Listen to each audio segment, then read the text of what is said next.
আশা করি সবাই ভালো আছেন। আমিও ভালোই আছি। জানুয়ারি মাসের মিষ্টি রোদে কলকাতার রাজপথ আজ যেন এক জীবন্ত ইতিহাস। আর সেই ইতিহাসের খোঁজে শীতের দুপুরে আমি আর ছেলে মিলে একটি সংস্থার সাথে বেরিয়ে পড়েছিলাম কলকাতার অফিস পাড়া ডালহৌসি চত্বরে হেরিটেজ ওয়াকে।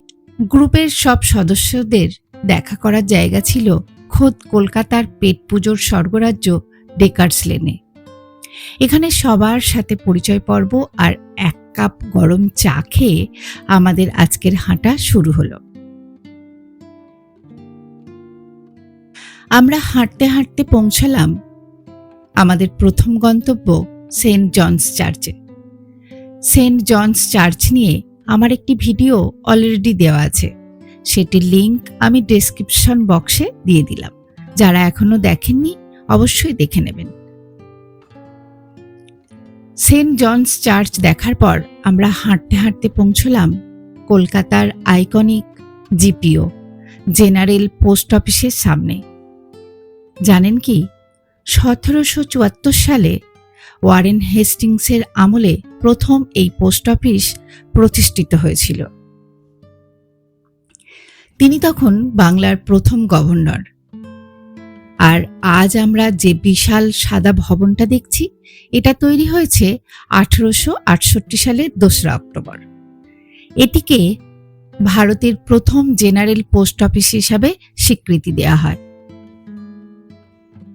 এর বিশাল গম্বুজ আর থামগুলো দেখলে এখনো ব্রিটিশ আমলের আভিজাত্য চোখে পড়ে।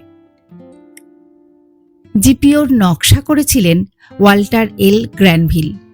এর ক্লক টাওয়ারটি কলকাতার অন্যতম প্রাচীন ঘড়ি। এখানে ভারতের ডাক টিকিটের বিবর্তনের এক বিশাল সংগ্রহ আছে। আমরা ডাক টিকিট, পোস্টকার্ড, রাজস্ব স্ট্যাম্প, মানচিত্র, ডাক সংরক্ষণ, সংশয়পত্র সব দেখলাম। পুরনো পোস্টবক্সগুলো এখনো আভিজাত্যের প্রতীক হিসাবে কোথাও কোথাও দাঁড়িয়ে আছে।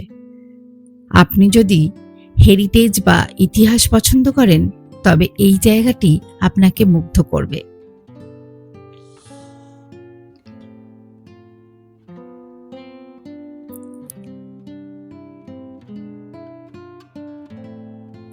এর পরের গন্তব্যের জন্য আবার আমরা হাঁটা শুরু করলাম। এতদিন কলকাতায় আছি, এভাবে হেঁটে কলকাতার ইতিহাস জানা হয়নি কোনোদিন, তাই ভীষণ ভালো লাগছিল। হাঁটতে হাঁটতে পৌঁছলাম আমরা লাল রঙের বিশাল অট্টালিকার সামনে। হ্যাঁ, ঠিক ধরেছেন, রাইটার্স বিল্ডিং।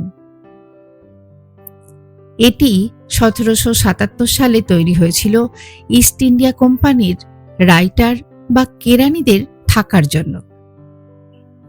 তবে বাঙালিদের কাছে এর গুরুত্ব অন্য জায়গায়। 1930 সালের 8ই ডিসেম্বর বিনয়, বাদল, দীনেশ এই 3 বিপ্লবী ব্রিটিশ শাসনের কেন্দ্রে ইউরোপীয় পোশাকে স্যুট টাই পরে ছদ্মবেশে রাইটার্সে ঢুকে সোজা সিমসনের কক্ষে ঢুকে তাকে গুলি করে হত্যা করেন। এরপর রাইটার্স বিল্ডিং এর অলিন্দে করিডোরে বিপ্লবীদের সাথে পুলিশের গুলি বিনিময় হয়, যা অলিন্দ যুদ্ধ নামে পরিচিত। ব্রিটিশদের কাছে ধরা দেওয়ার বদলে বিপ্লবীরা মৃত্যুকে বেছে নেন।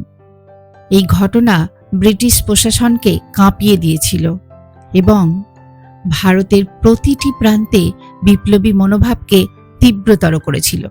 এই 3 বীরের স্মৃতিতে কলকাতার ডালহৌসি স্কয়ারের নাম পরিবর্তন করে বিনয়, বাদল, দীনেশ বাগ বা বিবাদী বাগ রাখা হয়েছে। রাইটার্স বিল্ডিং আজও কলকাতার ক্ষমতার কেন্দ্রবিন্দু হয়ে দাঁড়িয়ে আছে। বর্তমানে এটি সংস্কারাধীন।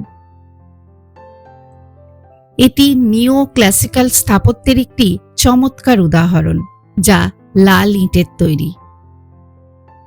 এর চূড়ায় থাকা মূর্তিগুলো গ্রিক ও রোমান দেবদেবীর আদলে তৈরি। জুপিটার শ্রেষ্ঠত্বের প্রতীক, নেপচুন সমুদ্রের দেবতা যা নৌশক্তির প্রতীক, মার্কিউরি বাণিজ্যের দেবতা, অ্যাথেনা মিনার্ভা জ্ঞান ও কৌশলের দেবী যা সুশাসনের প্রতীক।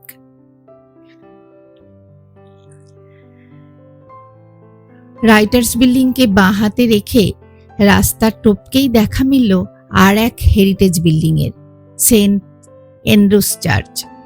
1818 সালে তৈরি এই চার্চটি কলকাতার একমাত্র স্কটিশ চার্চ। এর সাদা রঙের টাওয়ারটা ল্যান্ডমার্ক হিসাবে কাজ করে। এটি তৈরির সময় বিশপ অব ক্যালকাটার সাথে বিবাদ বেঁধেছিল এর চূড়া তৈরি নিয়ে। সেই সময় ব্রিটিশ নিয়ম অনুযায়ী কেবলমাত্র অ্যাংলিকান চার্চ, যেমন সেন্ট জনস চার্চ, তাদের ভবনের উপর সুউচ্চ চূড়া এবং তাতে ঘড়ি বসানোর অধিকার রাখত। স্কটিশরা যখন তাদের চার্চের চূড়া এবং ঘড়ি বসানোর পরিকল্পনা করেন, তাতেই তৎকালীন বিশপের তীব্র বিরোধিতা করেছিলেন। অনেক ইতিহাসবিদ মনে করেন এই চার্চের মাথায় বসানো ঘড়িটি কলকাতার অন্যতম ও প্রথম পাবলিক ক্লক, যা সাধারণ মানুষের সময় দেখার সুবিধার জন্য ব্যবহার করা হতো। বিবাদীবাগ তৎকালীন ডালহৌসি স্কয়ার এলাকার কর্মচারীরা এই ঘড়ি দেখেই অফিসের সময় মেলাতেন। ঘড়িটি চার্চের চূড়ার চারিদিকে এমনভাবে বসানো যাতে বিবাদীবাগের যে কোনো প্রান্ত থেকে এটি স্পষ্ট দেখা যায়। 1835 সালে ঘড়িটিতে কিছু যান্ত্রিক পরিবর্তন আনা হয়েছিল যাতে এর নির্ভুলতা বজায় থাকে। ঘড়ির সাথে যুক্ত বড় ঘণ্টাটি আজও বিশেষ দিনে বাজানো হয়, যা পুরনো কলকাতার শব্দ স্মৃতি বহন করে। চার্চের ভিতরের কিছু ছবি আপনাদের সাথে শেয়ার করলাম। অ্যান্ড্রুস চার্চের ঘড়িটি কেবল সময় বলে না, এটি ব্রিটিশ আমলের স্কটিশ এবং অ্যাংলিকানদের ইগো বা লড়াইয়ের এক নীরব সাক্ষী হয়ে আজও ডালহৌসি মোড়ে দাঁড়িয়ে আছে।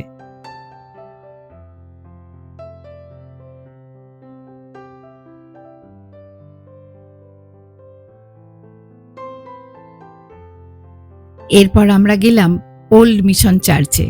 এটি কলকাতার অন্যতম পুরনো চার্চ, যা 1770 সালে একজন সুইডিশ মিশনারি তৈরি করেছিলেন। এটি লাল গির্জা নামেও পরিচিত। এখানেই মধুসূদন দত্ত 1843 সালে 9 ফেব্রুয়ারি মাত্র 19 বছর বয়সে হিন্দু ধর্ম ত্যাগ করে খ্রিস্টান ধর্ম গ্রহণ করেন এবং তার নামের আগে মাইকেল যুক্ত হয়। এর শান্ত পরিবেশ শহরের কোলাহলের মাঝেও এক অদ্ভুত শান্তি দেবে। তারপর আমরা হাঁটতে হাঁটতে চলে এলাম আমাদের হেরিটেজ ওয়াক যেখানে শুরু হয়েছিল সেখানে। এতক্ষণ হাঁটার পর পেট তো চুঁই করছে, তাই আবারও আমরা ফিরে এলাম ডেকার্স লেনেই। এখানকার ফালতু কেবিনে ঢু মারলাম আমরা সবাই। নামটা ফালতু হলেও এদের খাবার কিন্তু জবরদস্ত। আমরা জমিয়ে আড্ডা দিতে দিতে খেলাম কড়া করে সেঁকা ব্রেড টোস্ট, কলা আর স্পেশাল চা।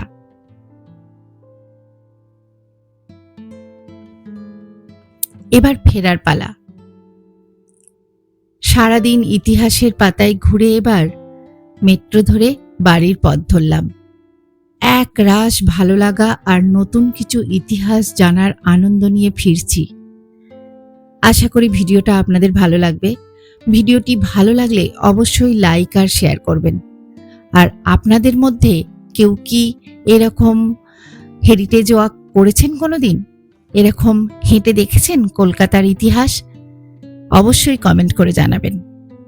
আবার দেখা হবে নতুন কোনো ভিডিওতে। সবাই ভালো থাকবেন।